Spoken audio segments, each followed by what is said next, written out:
Good morning, good morning. Ayan na ang mga high-tech na ginagawa nila. Gawa nila sa ibang bansa. Napaka-amazing talaga. Oh, gaano kalupit yan, wala ng taong babayaran or pusa na lang siya. At ito naman, napakagaling ng babae na ito mag-drive. Patras pa yan, grabing skill na yan.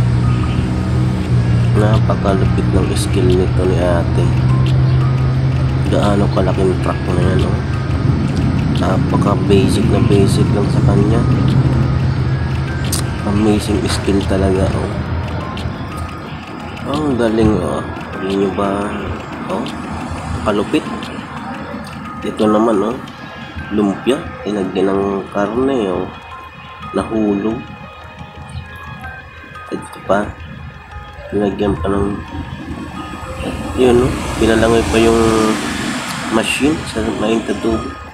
At ito, nakaka-amaze na pagtatahi ng sapatos. Napakadali lang gawin sa kanila.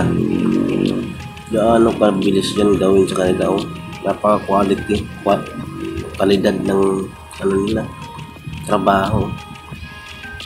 Walang kahirap-hirap sa kanila, hindi na kailangan ng maraming tao. Ito naman, inatras yung sasakyan, nahulog. Yun, binirit, napudpud ang gulong. Ayun nga, si Manong bumaba. Grabing usok ng sasakyan. Ayan, tutulungan yata ni Manong. Ayan, ginawa yung jack. Ayan, sinet up. Ayun, ginag. Kaya hindi kayo mahulog yan. Aba, lakas ng jack na yan. Ayun, nilagyan ng kahoy. Kaya, matatanggal kaya ito. Ayan pa, ginak pa sa kabila. Sige, bayo.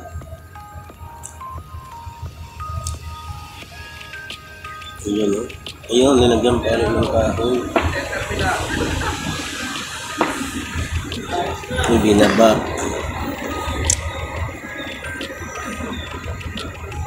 Ayun, suyak na yan. Papaanda rin na yata. Ano kayong makakaalis dyan? Ayun. Ayun, ang galing. Kaalis nga. Ito naman. Ano kayang gagawin ito? Ano yan? Vacuum. Vacuum. Yun yung panggagaw pang nila. Ang galing talaga, no?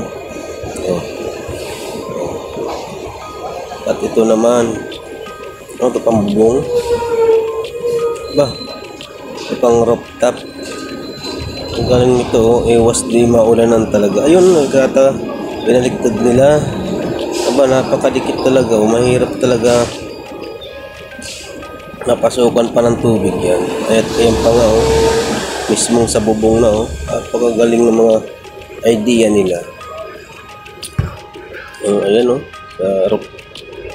sa rooftop na yan, parang talo pa, napakagaling ng mga idea nila. Napaka basic lang sa kanila. Hindi na kailangan i-finishing ang slab.